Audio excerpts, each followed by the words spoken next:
Hi guys, welcome to my YouTube channel engineer Gupta official. आज हमारे साथ मौजूद हैं फर्स्ट टाइम में क्रैक करके एसएससी जेई के थ्रू सीपीडब्ल्यूडी में सिलेक्शन लेने वाले बिहार से इंजीनियर गौरव सर, जो जिनका सिविल इंजीनियरिंग में जो रैंक आई है 70 रैंक है। तो बहुत बहुत बधाई हो गौरव जी, आपको सीपीडब्ल्यूडी आपने क्रैक किया है और काफी अच्छी रैंक आई है आपकी। थैंक यू थैंक यू भैया। तो सबसे पहले हम आपके एजुकेशनल क्वालिफिकेशन जानना चाहेंगे और कि कहाँ से आपने पढ़ाई की और कैसा आपका माहौल रहा है इंटरमीडिएट और इंजीनियरिंग का। जी सर, मेरा नाम गौरव कुमार है और मैं दरभंगा बिहार से हूँ। मैंने मैंने अपना बीटेक दुर्गापुर से किया है, पास आउट। और अपना इन्हें दरभंगा बिहार से ही किया है, वुडबाइन मॉडर्न स्कूल से। मैंने 2018 में ही पास आउट होने के साथ ही मैंने ये मतलब मान लिया था कि मुझे प्रिपरेशन करना है और मैं इसी को लेके मेडिजी गया था। मेडिजी में मैंने गेट के लिए प्रिपेयर किया था मैं, और 2019 गेट को लिखा था। 18 में भी मेरा मार्क्स 52 आया था, लेकिन 19 में मतलब एक्सपेक्टेशन के हिसाब से नहीं आया, तो 60 मार्क्स के अराउंड मेरा आया था। तो उससे गेट में जो मैं चाहता था कुछ पीएसयूज वगैरह में जॉब मिले, वो हो नहीं पाया। और उसी टाइम रेलवे की भी वैकेंसी आई हुई थी और एसएससी जेई भी तुरंत साइमल्टेनियसली वैकेंसी आई थी। तो मैंने दोनों पे फोकस फोकस करके एग्ज़ाम को लिखा। तो पहले आरआरबी जेई का एग्ज़ाम होता गया और फिर एसएससी जेई सितंबर में एग्ज़ाम हुआ। तो मैंने अपने प्रिपरेशन को इस तरह से मोल्ड करके रखा था कि वो दोनों एग्ज़ाम में इक्वली बैलेंस्ड बना के, क्योंकि लगभग लगभग सिलेबस दोनों का सेम था। तो मैंने एग्ज़ाम को इस तरह से मोल्ड किया कि दोनों एग्ज़ाम साइमल्टेनियसली निकल जाए, और ऐसा हुआ भी सही में कि मैंने दोनों एग्ज़ाम को ही क्रैक किया। तो अभी मुझे आरआरबी जेई में भी design and drawing post central south eastern railway headquarter में पोस्टिंग मिली है।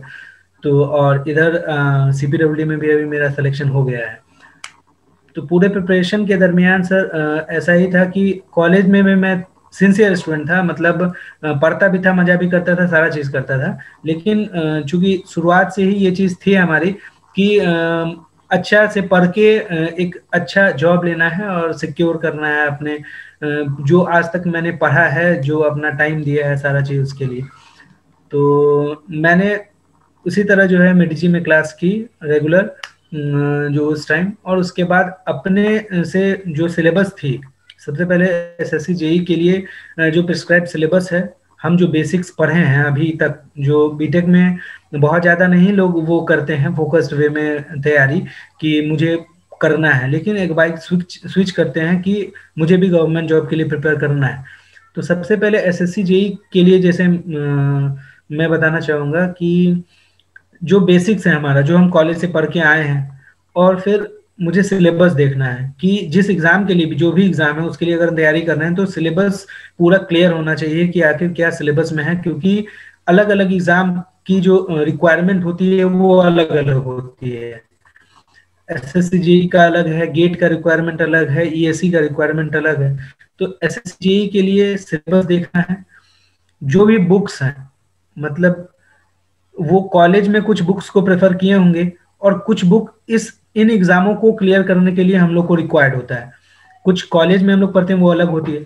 तो इसके लिए आप जो एसएससी जेई के लिए जो मोस्टली है ऑब्जेक्टिव बुक्स जो आती हैं, आईएएस मास्टर की, एसएससी जेई मेडिजी की जो बुक आती है, वो सब हम प्रेफर कर सकते हैं। उसके ऑब्जेक्टिव्स को अच्छे से लगा सकते हैं। पहले अपने बेसिक्स को क्लियर करेंगे, उसके बाद जो सिलेबस है वो देख के अपने पूरे सिलेबस को कवरेज करेंगे, और फिर हम लोग जो है सिलेबस पढ़ने के दरमियान जो नोट्स बना है, वो मेरा नोट्स जो होगा वो प्रॉपर होना चाहिए। मतलब जो रिक्वायर्ड है, जो प्रीवियस ईयर क्वेश्चंस आए हैं उसके एनालिसिस के बेसिस पे अपने नोट्स को भी तैयार करना है। तो प्री यही में सब है आपके सर कितने कुछ मार्क्स चीजें। थे और मेंस में कितने मार्क्स थे आपके। प्री में मेरे मार्क्स थे 129.80 और मेंस में मेरे मार्क्स थे 191। 129 और 191। जी जी। तो क्या स्कोर रहा है टेक्निकल में और नॉन टेक में आपका प्री में। मेरा प्री में टेक्निकल में स्कोर 68 मार्क्स था, और रेस्ट जो भी है वो मेरा नॉन टेक्निकल में था। रीजनिंग में 35 के अराउंड कुछ था। तो जीएस कैसे आपने रेडी किया था प्री के लिए। क्योंकि आप रेलवे की तैयारी भी साथ में कर रहे थे। जी, जीएस का सर क्या फंडा है एसएससी जेई या इस तरह के एग्जाम्स के लिए कि उसमें उनका फिक्स्ड कुछ होता है कि 10 करंट अफेयर से आना है, कुछ स्टैटिक पार्ट जो है वो ज्योग्राफी से, हिस्ट्री से। तो सबसे जो बेसिक से कोई भी बच्चा अगर स्टार्ट करता है इसके लिए तो वो लूसेंट का बुक लेता है, लूसेंट का बुक से स्टार्ट करना है। उसमें वो प्रीवियस एनालाइज में पहले से कि किस किस टॉपिक से आ रहा है क्वेश्चन, और वो लूसेंट के बुक से एक बाउंड्री पहले अपना फिक्स कर सकते हैं, क्योंकि शुरुआत में आने पे लगता है कि बहुत ज्यादा पढ़ना है जीएस में। तो ल्यूसेंट के बुक से वो एक बाउंड्री फिक्स कर सकते हैं पहले कि किस किस पोर्शन को पहले कवर करना है। जैसे बैटल्स वाला है, साइमन कमीशन का पूरा दिया है, या गांधीयन मूवमेंट है, तो कुछ मार्क करके रख लेना है कि पहले इस टॉपिक को हमको क्लियर करना है, कि मेरे पास रहे कुछ समय बाद जब हम मतलब इस जर्नी में जब आगे बढ़े तो 1 महीने बाद ही जैसे हम स्टार्ट किए हैं, तो ये मेरे पास कुछ रहे कि कुछ रिटेन करके हम रखे हैं जीएस में। फिर अपने बाउंड्री को थोड़ा थोड़ा एज पर सिलेबस और जो प्रीवियस एनालिसिस है उस पे अपने स्टडी को बढ़ाना है। उसी में करंट अफेयर के लिए कोई भी एक चैनल जो भी मतलब वो देखे, कोई भी एक यूट्यूब चैनल हो या कोई एक बुक हो, उसको वो फॉलो करे, मतलब वैरायटी पे बहुत ज्यादा ना जाए, आपने कोई कौन एक सा फॉलो स्टिक किया होके था? उसको करे। सर मैंने तो YouTube चैनल से ही मतलब स्टडी आईक्यू है उसको मैंने रेगुलर फॉलो किया था, जो भी करंट अफेयर के लिए, मतलब मैं डेविएट नहीं हुआ था कि बहुत सारे YouTube चैनल में आने लगता है कि ये 5 क्वेश्चन देख लेते हैं या 10 क्वेश्चन कर लेते हैं। तो ऐसे में क्या रहता है कि वो स्टिकनेस, एक आपको डिसिप्लिन और एक फेथ हो जाता है किसी चीज पे, और चीजें आ जाती है उससे। ऐसा नहीं है कि बहुत वैरायटी चाहिए होगा। और टेक्निकल के लिए जो आपने प्री एग्जाम में कौन सी बुक फॉलो किया था, उस बुक्स का नाम बताएंगे सर आप? हाँ, टेक्निकल के लिए मैंने, जैसा कि मैंने बताया कि मैंने मेडिजी से क्लास किया था, तो वो तो नोट्स मेरे पास था, उसको तो मैंने बहुत अच्छे से किया ही था। और साथ में मैंने एसएससी जेई प्रीवियस ईयर मेडिजी की जो बुक आती है उसको मैंने अच्छे से लगाया था। फिर मैंने शुरुआत में ऐसा था कि गुप्ता एंड गुप्ता बुक जो थी, चूंकि पहले रिपीट होती थी, उसके बाद जब 18 का आया एग्जाम तो एजेंसी चेंज हो गई, टीसीएस लेने लगी, तो उनका पैटर्न चेंज हो गया, तो मैंने गुप्ता एंड गुप्ता भी लगाया था। लेकिन आज के टाइम में मतलब जब आप पढ़ाई कर रहे हैं तो एक बार आप लगा के रख सकते हैं गुप्ता एंड गुप्ता को, चूंकि छोटे छोटे सारे क्वेश्चन जो डेटाबेस टाइप के क्वेश्चन होते हैं वो हेल्प करती है, मतलब गुप्ता एंड गुप्ता बुक लगाने से। लेकिन आज के टाइम में जो है 2 साल का जो अभी है, मतलब नेक्स्ट जो भी एसएससी जेई देने वाले हैं, तो 18 और 19 के जितने भी क्वेश्चन आए हैं वो अब अच्छे क्वेश्चन आ रहे हैं, मतलब रिपीटेड क्वेश्चन नहीं आ रहे हैं, अच्छे क्वेश्चन आ रहे हैं, एस्टिमेशन वगैरह से काफी अच्छे क्वेश्चन न्यूमेरिकल आ रहे हैं। तो उसको एनालाइज करके और जिस लेवल के क्वेश्चन आ रहे हैं तो थोड़ा ज्यादा प्रैक्टिस कर सकते हैं मेडिजी की या आईएएस मास्टर की बुक को लेके, प्रीवियस ईयर क्वेश्चन को। कोई हैंडबुक भी आपने फॉलो किया था? जी जी, मैंने मेडिजी का ही मैंने हैंडबुक मतलब लिया था। लेकिन अभी के टाइम में सिविल बूस्टर करके बुक है जो राउत सर का है, सिविल बूस्टर, वो काफी मतलब मैंने अभी अपने भाई को भी, चूंकि मेरा भाई भी अभी एसएससी जेई के लिए प्रिपेयर कर रहा है, तो मैं पूरा गाइडलाइंस उसे दे रहा हूँ उसके लिए। तो मैंने सारा जो मटेरियल था अभी के टाइम में, सिविल बूस्टर करके जो हैंडबुक है वो बहुत अच्छा बुक है, मतलब प्रिस्क्राइब। अगर कोई बच्चा सिविल बूस्टर भी मतलब आज मतलब कुछ दिन 10 दिन पहले भी उठ के अगर वो सिविल जानता है और सिविल बूस्टर करके जाए तो वो भी अच्छा खासा क्वेश्चन कर देगा, ऐसा वो बूस्टर का बुक बना है। तो प्री के अलावा और कुछ गाइडेंस देना चाहेंगे जो बच्चे अभी 2 महीने बाद मार्च में पेपर होने जा रहा है 2020 वाला, उनके लिए कि प्री में आप क्या करो, क्योंकि 2 घंटे का टाइम होता है, 200 क्वेश्चन होते हैं, जी तो जी, उन्हें कुछ तो गाइडेंस देना उसके लिए चाहेंगे? अभी ये है कि हाँ हाँ, क्यों अभी जो भी 20 में लिख रहे हैं, और मुझे लगता है कि ऑलमोस्ट बहुत बच्चे ऐसे होंगे जो 19 भी अभी तुरंत लिखे होंगे, क्योंकि साइमल्टेनियसली पेपर हो रही है कुछ ही मंथ बाद। तो करीब 70% बच्चे ऐसे होंगे, तो उनको तो अपनी गलतियां पहले देखनी है 19 वाले को कि कहाँ कहाँ वो मिस्टेक किए जिस कारण से मार्क्स कम आ रही है, उसको पहले एनालाइज करे वो। स्पीड और एक्यूरेसी बहुत मैटर करती है, तो पहले तो सिलेबस मेरा कवर होना चाहिए कि जो रिक्वायर्ड है। उसके बाद वो, मैंने कोई टेस्ट सीरीज नहीं लगाया था, लेकिन वो स्टूडेंट पे डिपेंड करता है कि अगर वो कॉन्फिडेंट है टेक्निकल में, तब भी वो प्रीवियस ईयर बहुत अच्छे से करे। अगर कोई कॉन्फिडेंट नहीं है उतना, तो उन्हें टेस्ट सीरीज भी लगाना पड़ेगा। मतलब उन्हें कवरेज भी करना है, और उन्हें सिलेबस जो वो प्रीवियस ईयर क्वेश्चन कर रहे हैं वो भी करेंगे, और टेस्ट सीरीज ऑनलाइन लगाएंगे। कुछ ही लगाएं, लेकिन लगा के जाने से जो एक्चुअल जो फील आती है एग्जाम की, एक्यूरेसी और टाइमिंग की, वो उन्हें मिल जाएगी। वो बहुत मदद करेगा एग्जाम में। यहाँ पे मैं जो भी अभी वीडियो देख रहे हैं उनको मैं प्रेफर करना चाहूंगा कि आप टेक्स्ट बुक का एप्लीकेशन डाउनलोड करके 1 ईयर का पास ले लीजिए। इसमें प्रीवियस ईयर पेपर्स भी आपको मिल जाते हैं और मॉडल पेपर भी आपको मिल जाएगा जो कि एसएससी में आने वाला है। तो सारी चीजें उसमें मिल जाती हैं। तो जैसा कि सर ने बताया प्रीवियस ईयर लगाना चाहिए, तो प्रीवियस ईयर एक बार आप सॉल्व देख लीजिए, उसके बाद आप टेक्स्ट बुक के थ्रू देखिए कि कितने मार्क्स आपके बन रहे हैं, और अपने आप मार्क देख लीजिए 2019 में आपसे क्या गलतियां हुई हैं जिससे 2020 में वो गलती ना कर सकें। अगर प्री के आपके सारे क्वेश्चन समाप्त हो गए हों तो हम मेंस पे आप जाएंगे, मेंस की स्टडी जानेंगे। तो सर मेंस में आपने क्या तैयारी की, कौन सी बुक फॉलो किया और कैसे आपने ये सफलता हासिल की मेंस में? जी सर, मेंस में मेरे 191 मार्क्स थे। मेंस की जो मतलब जो 5 क्वेश्चन वो पूछते हैं, पार्ट वाइज क्वेश्चन होता है। तो सबसे पहले तो ये है कि मेंस के कवरेज के लिए जब हम प्री की तैयारी कर रहे थे, तो सिविल का जो मेरा कवरेज था टेक्निकल का, वो उस टाइम ही हमको अच्छा करना होगा, क्योंकि मेंस में काफी कम समय मिलता है। तो उस टाइम ही हमको साथ में प्रिपेयर करते चलना है। मेंस के लिए जो एसएससी जेई में जो क्वेश्चंस आते हैं, वो प्रीवियस ईयर तो हर एक एग्जाम के लिए इंपॉर्टेंट है। तो प्रीवियस ईयर का तो हमें एक एक क्वेश्चन आना चाहिए कि जब भी पूछ दे तो वो हमसे बन जाए। और ईएससी प्रीवियस ईयर की जो बुक है, तो ईएससी में जो है हमें सारी क्वेश्चन नहीं करनी है। ईएससी में हमें वही क्वेश्चन करनी है जो कि इजी है और बहुत सिंक्रोनाइज्ड वे में दी हुई है। बहुत ज्यादा टिपिकल क्वेश्चन नहीं ईएससी से आ रहा है। हम प्रीवियस एसएससी जेई क्वेश्चन भी देखेंगे तो वो ईएससी का ही क्वेश्चन है, एक एक क्वेश्चन ईएससी का पूछा हुआ है।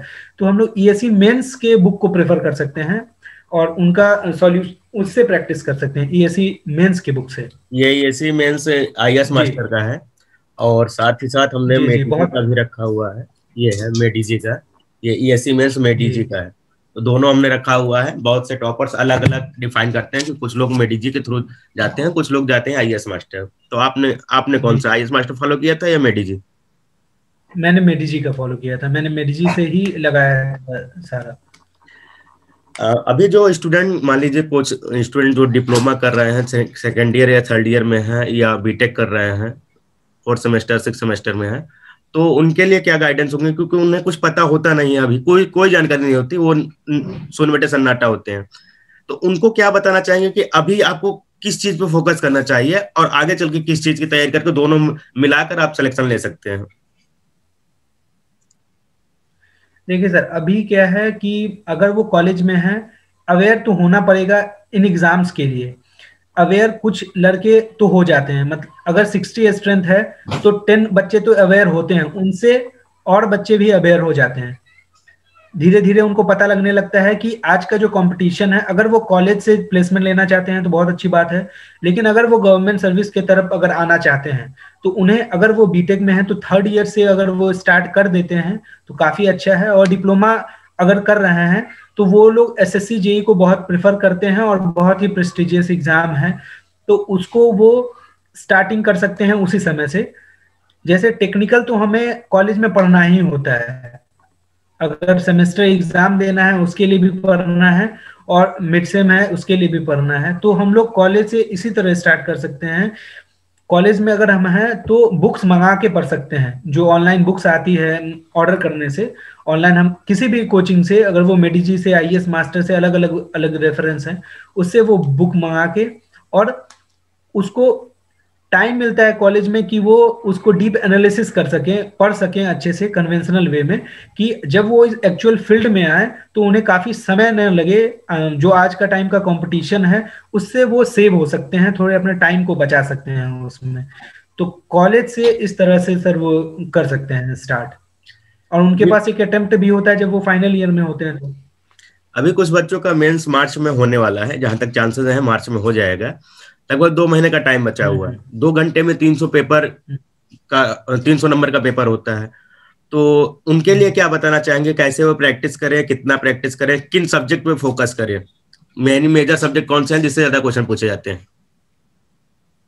हाँ, मेजर सब्जेक्ट्स के लिए जैसे जितना भी टाइम बचा है उस टाइम में वो एसएससी जेईई प्रीवियस ईयर को अच्छे से करेंगे। उसमें भी जो सेलेक्टेड सब्जेक्ट्स हैं, सॉइल, इन्वायरमेंट, आरसीसी और फ्लूइड्स, ऐसे कुछ मेजर सब्जेक्ट्स हैं, उनको वो ज्यादा प्रैक्टिस करें बार बार, मतलब खुद से ही टास्क दे दें। अगर वो टेस्ट सीरीज नहीं ले पाते हैं, क्योंकि कोरोना के कारण अभी उतना अवेलेबिलिटी नहीं हो पा रही है, तो वो खुद से ही क्वेश्चन फिक्स कर सकते हैं, एक शेड्यूल बना सकते हैं कि हमें ये क्वेश्चन करना है, टाइमर लगा सकते हैं, क्योंकि 2 घंटे का समय होता है और हमें अटेम्प्ट लेना होता है अच्छा, तभी हमारे मार्क्स अच्छे आएंगे। क्योंकि एक बार एग्जाम देने के बाद मार्क्स अगर अच्छे नहीं आते हैं, अगर एससीपीडब्ल्यूडी मिल भी जाती है और वो रैंक अच्छा नहीं अचीव कर पाते हैं, तो फिर उन्हें जोन में भी दिक्कत होता है और फिर पोस्टिंग में भी दिक्कत है, वो उन्हें बाद में पता चलता है। तो फिर वो अगले नेक्स्ट ईयर के लिए सोचते हैं कि और अच्छा लाके हम रैंक वो करें। तो वो चीज वो अभी कर सकते हैं स्कोरिंग करने के लिए, मार्क्स को प्रैक्टिस के लिए टाइमिंग सेट करके, और अपने जो प्रीवियस ईयर ही है तो उनको ये कर लेना है कि प्रीवियस ईयर जितने भी क्वेश्चन आए हैं उनको हर एक दिन जो है पूरे क्वेश्चन को लेके, अगर वो प्रिंट आउट करा सके पूरे क्वेश्चन पेपर को, और लेके टाइमर के साथ बैठ जाएं कि हमें कंप्लीट करना है उसे, और कंप्लीट करके खुद से वो चेक कर सकते हैं, या कहीं टेस्ट सीरीज दे रहे हैं तो बहुत अच्छी बात है। चलिए, अभी आपने सिविल बूस्टर का नाम लिया था, तो वो बुक मेरे पास था, मैंने कहा वो भी दिखा दूं बच्चों को। ये सिविल बूस्टर जी है, काफी मोटी बुक है। और अगर स्टेट के जो भी एग्जाम होते हैं वो केवल ये पढ़ के निकाला जा सकता है। अगर आपने अच्छी तरीके जी से जी 2 से 4 बार पढ़ लिया तो आसानी से निकाल जा सकता है। मैं खुद पढ़ता हूँ तो मुझे इस चीज का एक्सपीरियंस है। इसके अलावा सर, अभी हम आपसे एक स्पेशल वीडियो बनवाएंगे मेडिकल के लिए, क्योंकि मेडिकल के लिए हम सोच रहे थे बहुत दिनों से कि ऐसे हों जिनको काफी एक्सपीरियंस हो, क्योंकि आपने बहुत सारी इन्फॉर्मेशन ली है मेडिकल के लिए, कि रेलवे में भी आप मेडिकल दे चुके हैं, एसएससी जेईई में आप मेडिकल दे चुके हैं, तो मेडिकल के लिए एक अलग से इंटरव्यू बनेगा। अभी एक क्वेश्चन ये रहा है कि बहुत बच्चे डिमोटिवेट हो जाते हैं अपना नंबर देखकर, तो उनके लिए क्या कहना चाहेंगे कि वो डिमोटिवेट ना हो, फिर से ट्राई करें? देखिए सर, ये जो पूरी जर्नी है, एक चीज मैंने जाना है शुरुआत से ही, क्योंकि हमने मेहनत की है, कि अगर हम किसी भी चीज के लिए लगे हैं, अगर हम डेडिकेटेड हैं, तो वो हमें मिलेगी। टाइम हो सकता है ज्यादा लग जाए, लेकिन वो मिलेगी। तो इसीलिए हमें डिमोटिवेट नहीं होना है, अपने गलतियों को पहले देखना है कि जिस चीज के लिए, जिस एग्जाम के लिए हम लगे हैं, उस एग्जाम में हमसे गलतियां क्या हो रही है, और उस गलतियों को ढूंढ के हमें उसे रेक्टिफाई करना है। सजेशन लेना है कुछ बेस्ट, जो उनके फ्रेंड सर्किल में ही है, बहुत बड़ा फ्रेंड सर्किल नहीं करने की जरूरत है, जो कुछ गाइड कर सकते हैं उन्हें, जो इस फील्ड से होके आए हैं, उनसे वो हेल्प ले सकते हैं, वो हमेशा मोटिवेट करेंगे उसे। तो इसके लिए मतलब घबराने की जरूरत नहीं है कि इतने बच्चे फॉर्म भरते हैं, 6 लाख 6.5 लाख बच्चे फॉर्म भरते हैं, उसमें से सिलेक्शन 1800 लोगों का ही होता है या 600 लोगों का ही होता है, तो उसमें सीट हमें एक लेनी है, और जो भी गलतियां हैं उन्हें रेक्टिफाई करना पड़ेगा, और उसको लेके आगे बढ़ना पड़ेगा। स्टडी के दौरान बहुत सारी डिस्ट्रैक्शन होती हैं, जैसे मान लीजिए आपने एक फ्रेंड्स की बात की, इसके अलावा गर्लफ्रेंड होती है, सोशल मीडिया हो गए, या जो भी मनी प्रॉब्लम हुए घर की। तो इन सब से कैसे, अगर कोई स्टूडेंट के पास ये प्रॉब्लम है तो उसे कैसे फेस करे? सर, ये जो भी है वो कॉलेज से स्टार्ट होता है। जो सोशल मीडिया का चीज है, या गर्लफ्रेंड है, या जो भी, वो कॉलेज से स्टार्ट होता है। तो जैसा कि आपने बताया कि कॉलेज में ही अगर किसी को स्टार्ट करना है प्रिपरेशन, तो एक तो वो बच्चे हैं जो कि वहीं से डेविएट हो जाएंगे कि उस चीजों से, अगर वो तैयारी में आ गए हैं तब भी उसमें वो है, तो उनको थोड़ा बैलेंस बना के, मतलब बिल्कुल छोड़ना नहीं है कि एकदम बायकट कर देना है उस चीजों को, लेकिन अगर उनको अचीव करना है तो उनको अपने टाइम को समझना पड़ेगा कि किस टाइम में क्या रिक्वायर्ड है। और फिर उसको फुलफिल करके उस टाइम को वो कर सकते हैं। लेकिन उनको प्रायोरिटी देनी पड़ेगी कि किस चीज से उन्हें फ्यूचर में सारे चीजें जो वो चाह रहे हैं, अचीव करना चाह रहे हैं, वो मिलेगा उन्हें। तो उन्हें स्टडीज को तो बहुत टाइम देना पड़ेगा। चलिए कुछ अब पर्सनल क्वेश्चन पूछ लेते हैं। सर आप हमें कब से जानते हैं? सर हम आपको 2019 जनवरी से जानते हैं। जब मैंने एग्जाम दिया, और ये चूंकि यूट्यूब जब भी स्क्रॉल करें, चूंकि सिविल फील्ड से हैं तो आपका नाम आ ही जाता है उसमें। और चूंकि कुछ ग्रुप्स भी हम जुड़े हुए हैं टेलीग्राम ग्रुप से, तो उसमें आपके काफी वीडियोस या कंटेंट आते रहते हैं, तो उसके थ्रू सर हम जानते हैं आपको। चलिए बहुत अच्छी बात है। सर एक चीज और जानना चाहूंगा मैं कि ग्रुप में जो व्हाट्सएप ग्रुप या टेलीग्राम ग्रुप में पढ़ाई आजकल स्टूडेंट कर रहे हैं, तो सही है या गलत है, या सेल्फ स्टडी पे ज्यादा फोकस करें? Self study sir, self study साथ में होती रहती है। टेलीग्राम ग्रुप से बहुत ज्यादा वैरायटी, मैंने शुरुआत में भी कहा था, बहुत ज्यादा वैरायटी करने की जरूरत नहीं है। जैसे सिविल के अगर हम हैं तो कुछ चैनल्स हैं जो अच्छे चैनल्स हैं, सिविल की गोली, सिविल जंक्शन, ये सब कुछ अच्छे चैनल हैं जिन पे हम स्टिक होके रह सकते हैं। उसमें जो भी रिक्वायर्ड आपके जर्नी के लिए जो मटेरियल है वो सारे अवेलेबल हैं उसमें, वो मिल जाती हैं। जहां तक बात है डिस्कशंस की, बहुत सारे ऐसे भी ग्रुप हैं जिसमें डिस्कशन होते हैं क्वेश्चन के, तो उस वैसे भी कुछ एक दो स्टिक होके उनको ज्वाइन करके रख सकते हैं कि जैसे अभी मेंस के प्रिपरेशन के लिए कुछ वो होंगे, तो कुछ लड़के क्वेश्चंस के साथ पूरा सॉल्यूशन करके सेंड कर देते हैं और वो बच्चे एनालाइज करते हैं उस चीजों को। भले हम उसको सॉल्व नहीं करते हैं, क्योंकि हर एक क्वेश्चन को करने के लिए हमारा मतलब वो जरूरत भी नहीं होता है कि मुझे लगता है कि मैं कर लूँ इसको, तो उसे वो एनालाइज कर सकते हैं। तो कुछ स्टिक होके चैनल्स को हम लोग ज्वाइन कर सकते हैं, कोई प्रॉब्लम नहीं है उसमें। जिस दिन रिजल्ट आया 11 जनवरी को, आपको पता चला कि आपको CPWD मिल गया है, तो कैसा फील हो रहा था आपको? सर मुझे तो बहुत अच्छा हो रहा था। मुझे एक्चुअली जिस दिन मैं रेलवे में रिपोर्टिंग करने जा रहा था और मैं बस में ही था, और उस समय मैंने मार्क्स, क्योंकि मैंने एक्सपेक्ट ही नहीं किया था कि उस 16 से 17 दिन में मैं मेंस में कैसे इतना बढ़िया परफॉर्म कर पाऊंगा। और जब मैंने मार्क्स देखा 191, तो मैंने मम्मी को कॉल किया और मम्मी को बोला मम्मी CPWD चाहिए, तो मम्मी ने बोला कि हाँ मुझे चाहिए। तो इस तरह से चूंकि मेरा मार्क्स बढ़िया था, इसलिए मुझे मतलब एक्सपेक्टेड था कि मुझे CPWD मिलेगा। लेकिन एक कंफर्मेशन जो SSC की तरफ से लग जाती है कि आपको ये डिपार्टमेंट अलॉट हो चुका है, तो वो बहुत अच्छा लगता है सर। चलिए और कुछ चीजें जो आपने अपने स्टडी जर्नी के दौरान सीखी हो, वो शेयर करना चाहें आप? यही कि बहुत ज्यादा दोस्त बनाने की जरूरत नहीं है। आप जिस जर्नी के लिए निकले हैं उसमें बहुत लोग मदद करते हैं। अगर आप कहीं डिमोटिवेट हो रहे हैं, आपके जो रूममेट होंगे, कहीं भी अगर आप प्रिपेयर कर रहे हैं तो आपके रूममेट होंगे, वो कहीं ना कहीं बहुत मदद करते हैं आपको आपकी जर्नी को सफल बनाने में। तो चीज हाँ हाँ उस सर तरह से बताइए। रखनी है कि हम लोग हेल्प ले सकते हैं अपने फैमिली से। जब भी हम इस जर्नी के थ्रू जा रहे होते हैं, तो सबसे ज्यादा सपोर्ट जो होता है वो फैमिली का होता है। वो हर एक दिन, चूंकि मेरा भी जब ESE प्री में एक्सपेक्टेड था हो जाएगा, लेकिन कुछ मार्क्स से मेरा नहीं हुआ, तो मैं इस कंक्लूजन पे नहीं आ पा रहा था कि मुझे अब करना क्या चाहिए। चूंकि मेरा लोन भी था, तो मुझे अब करना क्या चाहिए, तो उसका सॉल्यूशन मेरे फैमिली वालों ने दिया। उन्होंने ही मुझे बूस्ट किया कि तुम्हें जो करना है, जो सही लगता है, जो डिसीजन लेना है वो तुम डिसीजन ले सकते हो। क्योंकि एक बड़ा डिसीजन था ESE को छोड़ना और इधर स्विच करना। और मुझे बाद में पता भी चला कि चूंकि मेरा मेडिकल विजन पावर इतना ज्यादा हो चुका है अब कि मैं ESE के लिए क्वालिफाइड भी नहीं हूँ मेडिकल क्राइटेरिया में। तो ये भी चीजें हैं कि मैं अगर क्वालिफाई कर भी जाता तो मेडिकल के कारण मुझे रिजेक्ट भी किया जा सकता था उसमें।